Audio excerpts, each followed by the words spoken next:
What's up, gulaman? Alright, the weekly update natin at syempre ang DP natin. Boom! 495k DP na tayo mga tropa. Konti na lang at magpa 500k na yan, di ba? Baka this week mag 500k DP na tayo. Alright, tapos mag-start tayo sa stats, no? Ang ating stats ngayon, naka PvP stats tayo ngayon, no? So, kasi i-discuss natin ngayon yung PvP. So, ito ang ating PvP stats. Meron tayong PvP ward na 420,000, no? Tapos, P damage 112, P damage reduction 149 at 152 naman sa magic damage reduction.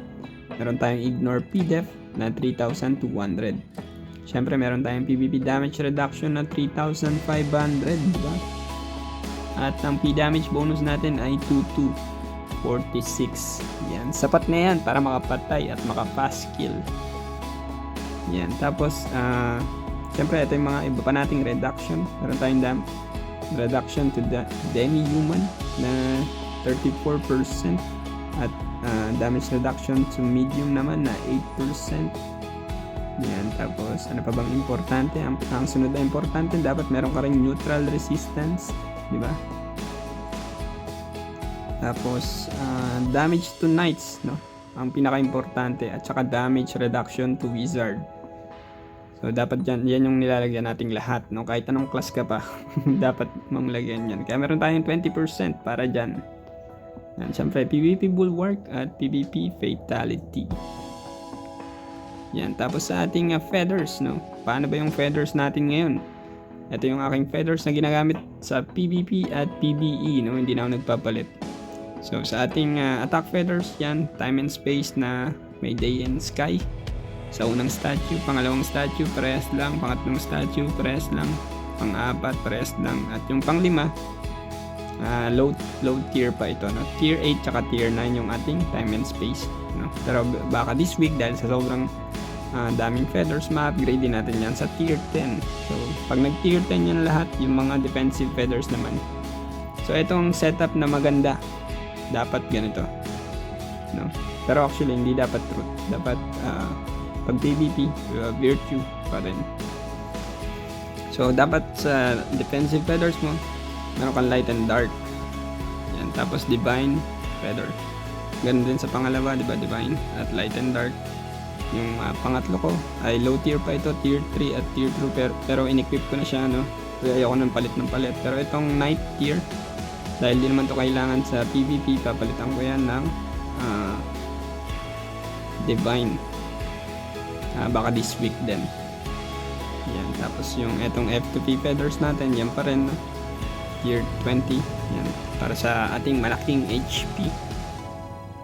So baka hindi ko na ito baguhin, dalawang ganyan, tapos tatlong feathers na may light and dark para matataas yung tiers nila. Yan, tapos sa ating statue naman, yan, puro max level na, no? Parang, ano ba yan, F2P pa ba yan? Parang ano na, parang di na F2P yan, puro max level na. Siyempre, ang ina-upgrade naman natin sa yung Valkyrie Miss, yung damage to medium, di ba? At sa Valkyrie Intimidation naman, yung damage to demi-human. Pero sa Valkyrie of Mist, ina-upgrade din natin tong damage to large, no? Para yan sa ating MVP, no? Kasi marami sa atin nahirapan mag DPS na ngayon, pero ako CCU na sa akin ang MVP, no? Kasi nag-build ako ng spear, at kung hindi ka pa nakapag-build ng spear, maganda siyang gamitin for MVP. Yan. So maglalabas din tayo ng guide for spear, baka bukas or next day. Bukas or next day, no? Bukas or sa next day. Yan. Tapos sa ating medals, yung pa rin ang ina-upgrade natin, puro bravery pa rin, no? Palo ng bravery hanggang mag level 40 yan. Pag nag level 40 ang bravery, i-stop natin yan at mag-upgrade tayo ng iba. Siguro baka reduction or di kaya itong medal of wisdom, kasi parang gusto kong itaas yung aking magic damage. Parang lang naman, pero hindi pa.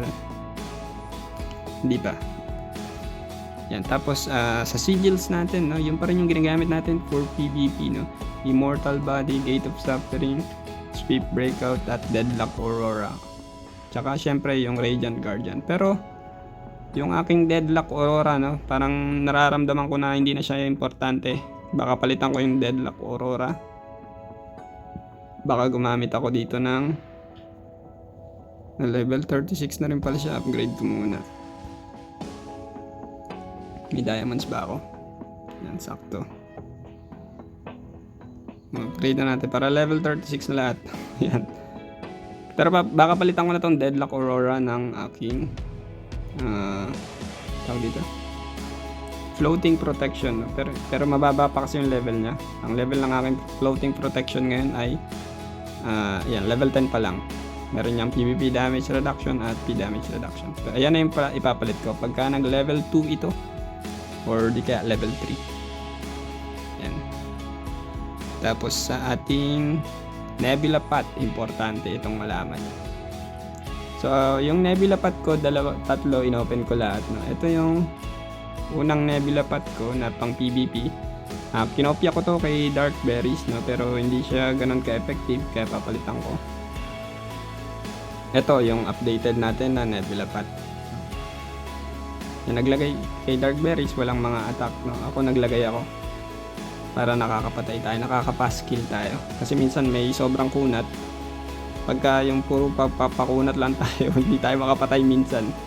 Kaya ginawa ko tong build na to para makapatay tayo. May konting damage tayo. Yan. Tapos syempre ang importante ngayon, no, dahil sa bagong patch, itong Lepus, no, kailangan mo itong lagyan dahil may P damage and M damage yan. Hindi yan damage, no, reduction ito. May translation error sila dyan na dapat yan palitan.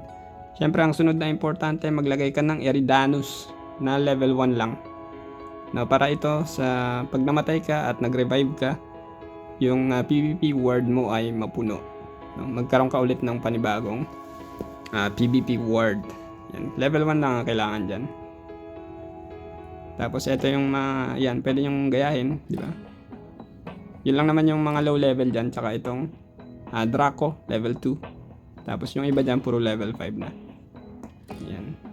Ano pa ba to? Tapos ito level 1 pa lang, no, yung Cancer. Pero i-upgrade din natin yan hanggang mag level 5. Yun lang for our Nebula Path. Tapos yung Nexus engine natin, boom! Diba? Nakalabas na lahat ng talent. Talentado na yung ating Rune Knight, diba? Yan. So sa aking talents naman, diba? Meron ako ditong Type E module na may magic at saka P attack, no? Para yan sa ating auto bolts at saka sa physical. Siyempre damage to knights, diba? Kasi yan yung marami sa sa dimension drill. Sa isang party, laging may dalawang knights, di ba? Kadalasan. Tapos, syempre, kailangan natin ng melee P damage na may skill na Barbarity. At PvP damage bonus. Yan. Syempre, meron din tayong damage to knight dito na may crit damage. Tapos, Audacity. Yan. Kung kukuha kayo ng mga skill, no? Kung kukuha kayo ng mga Type C, dapat dalawa yung stats, tapos may skill or may talent na iba-iba, no? Lahat ng talent ilagay nyo. Tapos sa ating Type C, sa ating defensive feathers naman yan, meron din tayong mga damage reduction to class, pero pangit pa to, no? Papalitan ko pa to. Yan. PvP reduction, tapos itong damage to class ulit. Yan. Medyo balance ang natin, no? Meron tayong damage reduction to knights at meron din tayong damage to reduction to assassin at blacksmith. Yan. Tapos syempre sa ating green na ito, puro PvP ward lang na PvP ward, tsaka max HP o di kaya yung PvP ward recovery. Kaso na ko parang na-dismantle ko ata. Yan. Pero dapat meron isa dyan na PvP ward recovery. Yung flat. Yan, na-dismantle ko siya. Yan lang for our update sa ating build. Tapos discuss natin bakit Bakit? Ito pala, no? Sa armor pala, no? Ang armor equipment mo dapat, ang armor card mo sa PvP, kahit hindi na Cornotus ngayon, maganda maglagay ka ng pasanak, or di kaya kung meron kang illusion angeling, ayan yung ikabit mo, no? Pero ako ginagamit ko ngayon sa PvP pasana, no? Kasi marami yung mga fire na skill na makakate, yung malakas talaga yung damage. So bakit pasana, no? Hindi ba tayo mawawanit niyan pag ginamitan tayo ng mga water skill, di ba? Syempre hindi, kasi meron tayong Nebula Path, yung ating Phoenix, no? Kung hindi nyo pa to binabasa, no? Ang sabi dito, pagka merong elemental effectiveness sa ating armor, ay i-reduce na ito ng 60%. No, alam naman natin na 75% ang elemental advantage dun sa counter element. So, bali mag-increase ng 75 damage yung marireceive mo, pero marireduce ng 60% naman. So, mas malaki yung marireduce, no? Kasi 60% ito. At saka yung total nun, yun yung i-reduce mismo. So, hindi ganun kalakas yung magiging impact kahit i-counter pa nila yung ating elemental armor. Yan. Tapos, yun lang, no? Yun lang for our guide. Tapos, syempre sa ating, ito pala, no? Sa mantle, ang ginagamit ko, 2 raid rig. Kasi nakapasana na ako, hindi ko na kailangan si Jack, syempre. 2 raid rig ang ginagamit ko. Bakit 2 raid rig ang ginagamit ko? Kasi ang pinaka gusto kong i-counter talaga, yung mga, yung mga knight. Kasi kapag ka nakapasana ka, maka-counter mo na kagad yung warlock, tsaka yung mechanic. So, ang kailangan mo na lang i-counter ay yung rune knight. No, karamihan kasi ng rune knight hindi gumagamit ng converters. Kaya, ito yung ginagamit ko, raid rig, 2. At kung di nyo alam, no, yung enchant blade. Yan, meron kasing enchant blade na skill ang rune knight. So, yan. Yan, itong enchant blade kasi ay force neutral ito, no. Hindi ito nako-convert sa ng element. Kaya ito rin yung dahilan kung bakit mas malakas sa PvE yung spear kaysa sa sword, kasi yung dahil nga dito sa enchant blade hindi siya nako-convert yung element niya, no. Hindi katulad sa yung rain of spear, no, lahat ng buong damage nun mako-convert yung elemental pag ginamitan mo ng converter. Hindi katulad pagka naka AA type ka, gumamit ka ng converter, itong enchant blade ay neutral pa rin. So yun yung sekreto talaga, no, sa PvE at sa MVP, kung bakit grabe yung damage ng spear, dahil yon sa converters. Yun lang for our video update. Sana may natutunan kayo, at kung wala man, pwede mo kong tanungin dyan sa ating comment section.